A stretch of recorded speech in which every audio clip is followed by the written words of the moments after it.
here. Who all lives with y'all? Me and my 3 kids and my dad. That's his car parked in the driveway. Okay. Is he okay? This is 30-year-old Amber Carter. Minutes from now, she will learn that her father is the latest victim of a serial killer. Ma'am, someone in the house is deceased. No, Okay. don't tell me that, Ma'am. For the past 2 weeks, a gunman has terrorized Dallas, leaving 8 people dead or injured and an entire city on edge. But for Amber, the nightmare is only beginning because the killer isn't a stranger, but someone she knows well. Do you think that he has something to do with it? Yes, ma'am. Ma'am, okay, listen. And as investigators close in, it becomes clear that he may not be the only person in her world with a horrifying secret. A black SUV pulls up to a red light. The window rolls down. No words, no warning, just gunfire. The vehicle disappears into traffic before anyone can react. This happened 8 times in 2 weeks across North Texas. Random people, random intersections, no connection between any of the victims, except one. By the time police finally catch the man behind the wheel, they'll discover the case was never really about strangers at all. Dallas, Texas, October 31st, 2025, 3 a.m. 19-year-old Robert Jaden Urea, a college student, is standing on a downtown sidewalk waiting for a rideshare after a night out. A car rolls up, windows down. The driver gestures to him. Robert takes a step forward. Then he's on the ground. A single gunshot to the chest. By the time paramedics arrive, he's already gone. No robbery, no struggle, no connection to gangs, drugs, or anyone with a motive to want him dead. Just a teenager who walked toward the wrong car. The only evidence, grainy CCTV footage of a white Ford Taurus. Tinted windows. Sunroof. No plate. Detectives have nothing to work with. They classify it as a thrill kill. Random, unexplainable, and likely unsolvable. That's exactly what the shooter is counting on. 2 weeks pass. November 14th, 8:30 p.m. A man is found bleeding outside a gas station in northwest Dallas. 36-year-old Adam De La Rosa. 9 gunshot wounds. He dies holding a cardboard sign. He'd been panhandling at the intersection, the same corner he worked most nights. A witness Of his body. In a tragic twist, he died holding a sign asking strangers for help. He had a sign, panhandling. Yeah. Okay, he was at the window with the sign. Yeah. And he talking, and then he put the sign down. And he was still talking to him. Then he put his hands in his pocket. He just shrugged his shoulders. He went to walk off. Pow, pow, pow, pow. Could you tell if it was the driver or the passenger? I couldn't tell if it was the driver or passenger. He fired the shot. It came from the driver's side. It came from the driver's side. Yeah. Okay. And we hit him and spun around. That's where he was, and his blood just pouring out. The account eerily matches the execution-style murder of Robert Urea 2 weeks earlier. That is not a coincidence. I came down the road. Detectives pull CCTV from both scenes. At the gas station, the same black Tahoe. Distinctive black rims. At the There's second just scene, one- the same vehicle, same rims. Ballistics confirm it. All 3 shootings, including Robert Urea's, came from a 9mm Ruger. 1 shooter, 3 murders, 0 motive, and the city of Dallas has no idea he's just getting started. November 17th, 10 p.m. While police flood downtown Dallas searching for the black Tahoe, the killer has already moved north, to where no one is looking. A man is shot in Prosper, 35 miles away. 10 minutes later, a second call comes from Denton. 2 women shot at a red light. A third shooting follows shortly after. 5 victims in one night. All survive. Witnesses describe the same vehicle every time. Black Tahoe. Window down. No warning. 8 attacks in 2 weeks. A killer who strikes, vanishes, and reappears 30 miles away before police can even process the last scene. There is no pattern to predict. There's only the next call. November 18th, 11:08 a.m. Construction workers in Celina call 911. Not about a shooting, about a house fire. Worker: we heard probably 7 or 8 pops out of this house, like gunshots. Dude took off running, ran down the fence line. Got him on video. Gunfire, then a fire, then a man running from the scene in black, carrying a backpack. Firefighters push into the burning house. Inside the main hallway, a second, separate fire, deliberately set, independent from the rest of the blaze.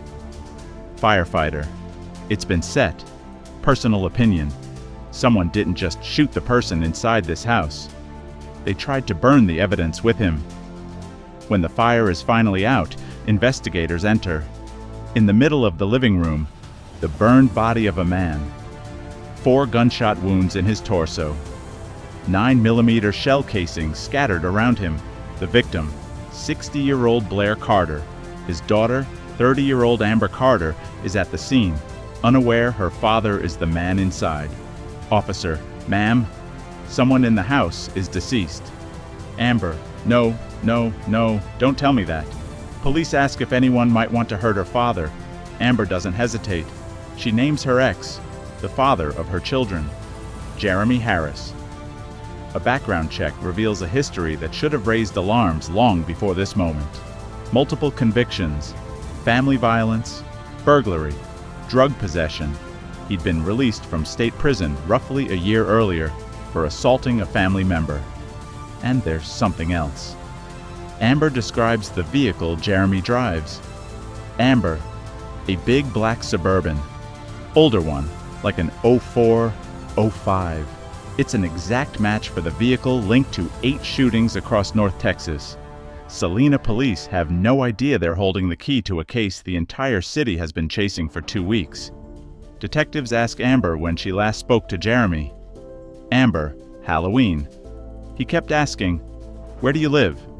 Where do you live?" I wouldn't tell him. Halloween. The same night, Robert Urea was shot walking to his rideshare. Jeremy had spent that night trying to find Amber's address.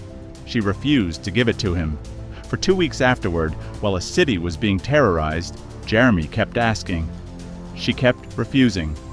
That refusal may be the only reason Amber Carter is alive to give this statement. Amber's home has a video doorbell. She hands officers access. Footage from the morning of the murder shows a man in black, carrying an unusually full backpack, approaching the property, then circling toward her father's house next door. He returns a second time. This time, he watches Blair Carter through a window. At 11:05 a.m., glass breaks. Gunshots follow immediately. By 11:08, smoke is rising from the house. The man runs. Police now believe Jeremy Harris didn't just kill Blair Carter. He had a larger plan, one that started long before that morning. At 2:20 p.m., officers surround Jeremy's apartment in Celina.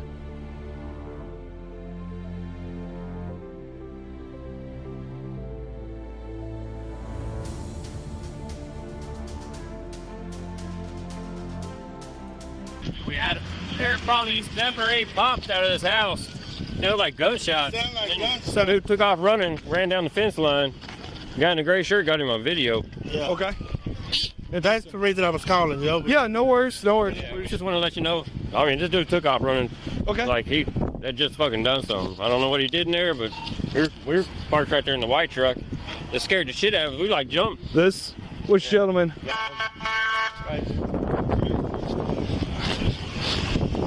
You have video?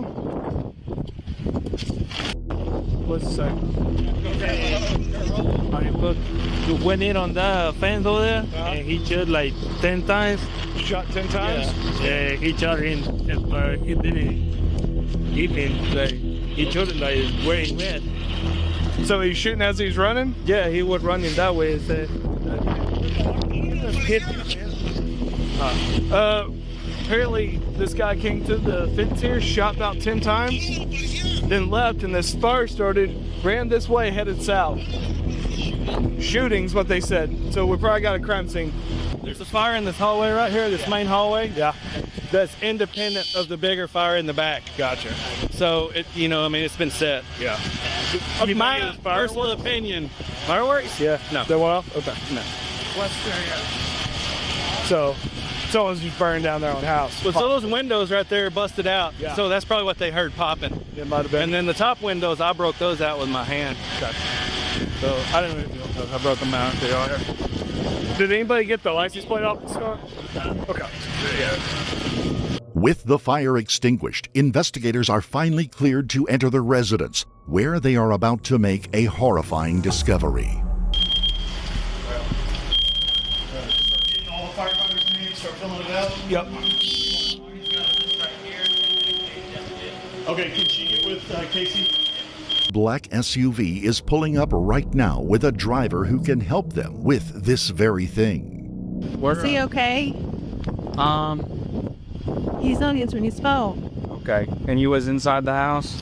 I mean, that's his car in the driveway. I'm assuming so. I haven't checked. I don't know. I haven't checked with the fire department. I would assume that there'd be an ambulance here if he wasn't okay, right? Correct. But I just got here, so I don't know if they took someone else. Well, yeah, I do not know that. Okay. And it's just you, your kids. Okay. So your dad. Because they're at school. Okay, so your dad's the only one supposed to be gone. Yeah, I saw this morning at breakfast. Not took my kicks to school. This is Amber Adele Carter. She doesn't know it yet, but her dad, 60-year-old Blair Carter, is the man police have just found inside the burned house, with 4 bullet holes in his body. She is also unaware that, had she been home at the time, she could well have been the second victim. Not that I know of. Like my baby daddy, we've stopped contact with him months ago. What? Why? Well, because of family violence and Okay. him, we were on and off for 6 years and he was just What's his first name? Jeremy. But he doesn't even know where we live or he's not supposed to. Jeremy. Yeah, What's his last name? Harris. What's his date of birth? And his best friend lives down in Central Texas, down in Waco area, and his house just got shot up a week ago. Okay. Where does he live? I don't know. The You last don't I know? knew, he lived with his girlfriend in Red Oak. Hey. Okay. Well, I don't really think that right now, but I understand. It's getting there. Bye. What? No. Okay. Listen to me, okay? How violent was he with you? He was really violent. Okay. He got our kids taken away at one point. We were on and off, tried things. He just got out of jail maybe a little over a year ago, this last time for family violence. Jail or prison? Well, state prison, yeah. Okay. All right. Ma'am, someone in the house is deceased. No, Okay. don't tell me that, no. Ma'am. Collins, we got her identified, right? No. Okay. What? Are you sure it's my dad? I don't know who it is, but someone in the house is deceased, okay? Now, the reason why I'm asking you all this, okay, is we're trying to figure out what's going just on. Stayed home. Maybe I shouldn't have. My kids are at school for sure. What school do they go to? My 8th grader goes to. Oh fuck! Do you think he would have picked him up? At this moment, the officer realizes that Amber's kids could be in grave danger. 10-4, can you make contact with those officers and tell the school those children are not supposed to be released to anyone? Anyone is. And if they are gone, to advise us, but they should not be released to anybody. Please be sure. they're Okay. gone. Okay. What does Jeremy drive? The last I knew, he drove like a big black Suburban, like an older one, like a 04, 5 something. I don't know. He doesn't even know where we live. The last time I talked to him was maybe Halloween, and he was like, pretty much, where do you live? Where do you live? And I was like, no. Okay. But the kids don't even know that I talked to him that day. It's the only person that I would think. What? You can go.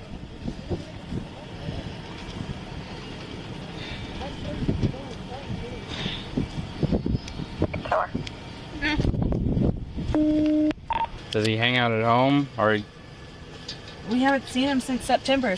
Okay, but you last spoke to him at Halloween? Yeah, briefly. I mean, we were both pretty intoxicated, and it was just kind of like the conversation didn't really have any substance. Texting or phone? No, phone. And then he was like, "Where do you live? Where do you live? Where are you?" And I wouldn't tell him, and I hung up.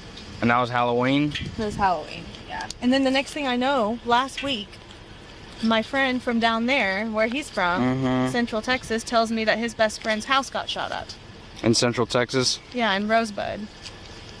That's where his hometown. Do they know who did it? No, they don't. And I didn't want to think that he would have, like, it didn't even cross my mind until his ex-wife, his other baby mama, told me that she could shoot him. I'm like, why would he shoot up his own best friend's house? Why would he have something to do with that? And here it is a week later in this. Okay. He steps outside carrying a plastic bag filled with gasoline containers and throws it into a dumpster. He has no idea he's surrounded. Officers move in. He's detained without incident. Inside his apartment, black sweatpants and a hoodie matching the surveillance footage. The black rims from the Suburban. Inside the vehicle, an empty box of 9mm ammunition, 2 unfired rounds, and 3 handguns. A Taurus and 2 Rugers. One has been disassembled and burned. Every piece of physical evidence in this case is now pointing in the same direction. And then, a white Ford Taurus with a sunroof pulls into the driveway. The same vehicle from Robert Urea's murder 3 weeks earlier. Behind the wheel, Jeremy's girlfriend, Kelsey Wilson. Detectives bring Kelsey in for questioning. She is calm, unusually composed for someone connected to a serial murder investigation. Detective, part of our job as detectives is, when this goes down the road, people are going to want to focus attention on you. Was she involved? So part of what we're doing is trying to eliminate people. Right away, the detective has a strategic problem. Is Kelsey a witness, an unwilling accomplice, or someone who knew far more than she's saying? He starts with the tires. Detective, the black rims that are in your apartment, did he buy those? Kelsey, those are new. We got those from Texas Tires. Maybe 2 weeks ago. Detective, did he pay cash? Kelsey, no. He talked me into putting them on my credit. That's $5,000. I'm 25. I shouldn't be in this. The rims connecting Jeremy's vehicle to multiple crime scenes were financed on Kelsey's credit card. She's beginning to realize how deep she's already implicated. Not through what she did, but through what she allowed. The detective shifts to something heavier. Detective, did he tell you why he was taking the tires off? Kelsey, I don't ask him questions. A pattern is forming. She doesn't ask. She doesn't push. And then she explains why. Kelsey, we had an incident where he had harmed me. We were talking about him not working. I called him a leech. He grabbed me by my head. We were standing in the kitchen. I had dishes in the sink, and he slammed my head into the sink. He broke 2 plates. Then I went to the floor, and he choked me until I was unconscious. That happened 2 more times. Detective, when did this happen? Kelsey, it had to be late October, either the 29th or the 30th, the night before Robert Urea was murdered. Jeremy assaulted Kelsey into unconsciousness. Then, the following night, he took her car. Detective, you had a white Taurus, right? But it got crashed. Kelsey, he crashed it. Detective, there's a police report that says you crashed it. Kelsey, I'm kind of here. Really? Not based on what happened to Jeremy. Okay. That happened up in Celina. Yeah. Okay. Do you know what that's about?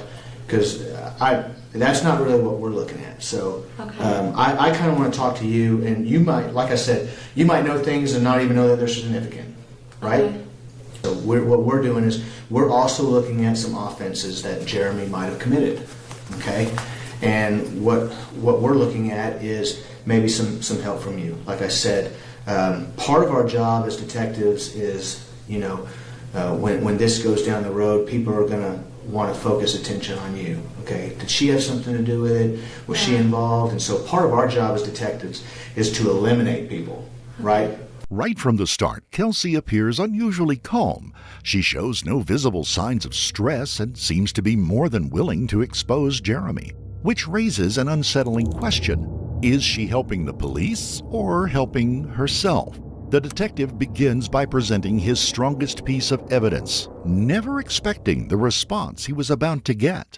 The Chevy Tahoe that he drives. The Suburban. The Suburban, okay. Now, when he bought it, the tires that were on it, were they the black ones that are in your apartment, or are they different? Those are new. Those are new. We got those from Texas Tires maybe Texas Tires. 2 weeks ago. 2 weeks ago. Okay. Why has he pulled them off of the vehicle? I'm not sure. Because they were on the vehicle. Because like when a guy gets new tires, he wants to put them on. Yeah, they put them on at the Right. Yeah. Texas Tires. Yeah. Oh, okay. So they put them on at Texas Tires about 2 weeks ago. Yeah. Okay. And Texas Tires is where? Help me. It's in Waxahachie. Okay. He pay cash for them? No. Okay. And this is something I'm actually very pissed off about. Okay. He talked, let's say that, he talked me into putting him on my credit. Oh, okay. So they are financed, and I actually called today, and I can't return it. That's $5,000. Oh my gosh. That's a lot for tires. I'm 25. I shouldn't be in debt. What does he do for a living? Nothing. What do you do? I work at Medico. Medico MD. Medico? It's medical and dental offices. Okay. Okay, so they put him on his truck, and to the best of your knowledge, when did he take those off? Like middle of the week last week? But sometime last week. So today is Thursday. Yeah. Yeah. Today's Thursday. So today's Thursday. Did he take them off this week or last week? It could have been this week. Okay. And where did he do this? At my apartment. At the apartment? Yeah. Where did he get the tires to replace them, to put on? So his stock tires. Those were his stock. So he kept his stock tires. Yeah. Okay. Did he tell you why he was taking the tires off? I don't ask him questions. Okay. And And why? I told Chad this as well. He is he can be very secretive, and we had an incident to where he had harmed me, and so after that I never said. You had an incident where he harmed me. He harmed you? Yeah. What did he do? We were actually talking about bills, and then it's not working. And Yeah, because you're working, he's not. Yeah, so I meant this as, I want to say this first. I meant this as another guy, another dude, just another, like a sponge, a leech. Yeah. And I called him another. And whenever I said that, he grabbed me by my head. And we were standing in the kitchen, and I had dishes in the sink. And he slammed my head into the sink. I have a scar on the back of my head. He broke 2 plates, and then from there I went to the floor, and he choked me until I was unconscious. And that happened 2 more times. And when did this happen? This happened, and I've been trying to figure this out for the other guys. It had to be late, very late, like coming into Halloween, October. Late October. Yeah. Because Halloween was the 30th. 31st. Right? 31st, okay. Yeah, so it's either the 29th or 30th. Okay. The detective now has confirmation.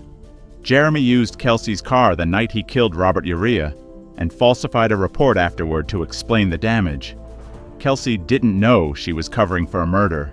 She thought she was covering for an accident. There's still the matter of the guns. Multiple firearms, all purchased in Kelsey's name. Detective: does he carry a gun with him? Kelsey: he has no guns. These are guns I purchased for the home. Detective: but he has access to them. They're not locked in a safe? Kelsey: I don't know. Detective: when you say you don't know, what do you mean? Kelsey: I had guns in my gun safe. When I went and looked, they were gone. Detective: when did they start disappearing? Kelsey: maybe about a month ago. A month of guns vanishing from her home. A month of Jeremy disappearing for stretches at a time. A month that lines up almost exactly with the start of the shootings. Kelsey: he made me feel like we were in danger. So I kept buying these, mostly for my daughter's safety. I have a 7-year-old.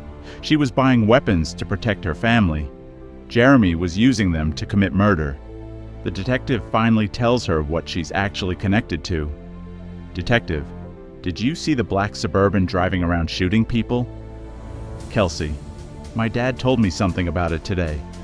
Detective, what would you think, now that you know what happened yesterday? Would you put it past him? Kelsey, I wouldn't put it past him. She doesn't yet know the full scope. The detective lays it out. A homeless panhandler shot for asking for change. A man killed at a red light on his way home to his family. 2 more victims who survived a shooting in the dark. A teenager gunned down on his walk to a rideshare, using her car with her guns. Kelsey, I should have listened to my family. Her relatives had warned her for months. She stayed anyway, caught between fear of leaving and fear of what happened when she didn't. Detectives asked Kelsey one final question about motive. Kelsey, Amber came and picked up his son from school one day. Didn't say anything to anybody. After that, everything changed. He got more standoffish, quieter. Jeremy Harris's children had been taken into Amber's custody months before the killings began. No court order behind it, no formal arrangement, just a mother making a decision to protect her kids. According to Kelsey, that was the moment something in Jeremy shifted. 8 shootings, 4 murders, all of it. According to the person closest to him, tracing back to a child being picked up from school. With Kelsey's interview concluded, detectives move to the room where Jeremy is waiting. He is calm, almost performative. Jeremy, can I ask you a question before you start? Detective, sure. Jeremy, so we're investigating some shootings in Dallas with a vehicle similar to the one I was arrested in. The detective lets him talk first. A deliberate choice. The more Jeremy explains, the more he reveals. Detective, we talked to Kelsey. She said she bought some guns. Do you have access to those? Jeremy, no, I don't have any access. A direct contradiction. His fingerprints are on every weapon recovered. Kelsey has already told detectives the guns went missing while Jeremy was disappearing for days at a time. The detective pushes further into Jeremy's living situation, his relationship with Kelsey, with his children. Jeremy, I don't answer. He shuts the conversation down entirely. The detective changes tactics. He lays out the evidence directly, the cell phone data, placing Jeremy's phone at every single shooting location at the exact time of each attack. License plate readers, Kelsey's vehicle black box, the surveillance footage of the black Suburban. Jeremy, you have video of me? Detective, yes. Jeremy, Jeremy, no sir, you do not. Detective, yes Jeremy, Jeremy, there's no way. He's partially right. His face is never visible in any of the surveillance footage. But Jeremy mistakes the absence of his face for the absence of evidence. He doesn't yet understand that cell phone geolocation places him at every scene more precisely than any camera could. The detective tells him plainly what a jury will see in someone who shows no remorse. Detective, there's an SMU student doing nothing but walking back to his car, and he gets shot. A guy in a black Suburban gets picked up because his girlfriend's car. Jeremy, what about me? Detective, a 58-year-old man shot. Jeremy, what about me, sir? He keeps redirecting the conversation back to himself, his arrest, his vehicle, his charges, not once toward any of the 4 people who are dead. Detective, you think this is... You better blame someone. Jeremy, no, I'm saying you can't put a warrant on someone you don't have evidence on. Detective, they had evidence on you. They watched you take evidence and throw it in a dumpster. Jeremy, so what are you talking to me for? He ends the interview himself, tells the detective to leave the room. A man surrounded by physical evidence, eyewitness accounts, cell phone records, and ballistics matches. Still convinced he's outmaneuvered the people across the table. Jeremy Harris pleads not guilty to the full list of charges, but facing the possibility of the death penalty under Texas law, and with his attorney laying out exactly what a jury would see in a defendant who showed zero remorse for 4 murders, Jeremy changes course. He signs a plea deal. He admits to the drive-by shootings, the arson, and the murders of Robert Urea, Adam De La Rosa, Kenneth Hamilton, and Blair Carter. With no possibility of parole, he will spend the rest of his life in prison. 4 people are dead because a man could not accept that his children had been taken out of his home. A teenager waiting for a rideshare, a man asking strangers for help at a gas station, a father driving home to his family, and a 60-year-old grandfather shot in his own living room, his body set on fire in an attempt to erase the evidence. None of them knew Jeremy Harris. None of them had any connection to what was happening in his life. They were simply in the path of a man working through a private war using a public street as the battlefield. Kelsey Wilson spent a month watching guns disappear from her own home and chose not to ask why. Amber Carter spent 2 weeks refusing to give an address, a small, repeated act of resistance that very likely saved her own life and the lives of her children. And Blair Carter, who had no idea the man circling his backyard with a backpack that morning had already killed 3 strangers, paid for a decision his daughter made months earlier to protect her kids. Jeremy Harris will spend the rest of his life in a cell. The 4 families he destroyed will spend the rest of theirs without the people he took from them.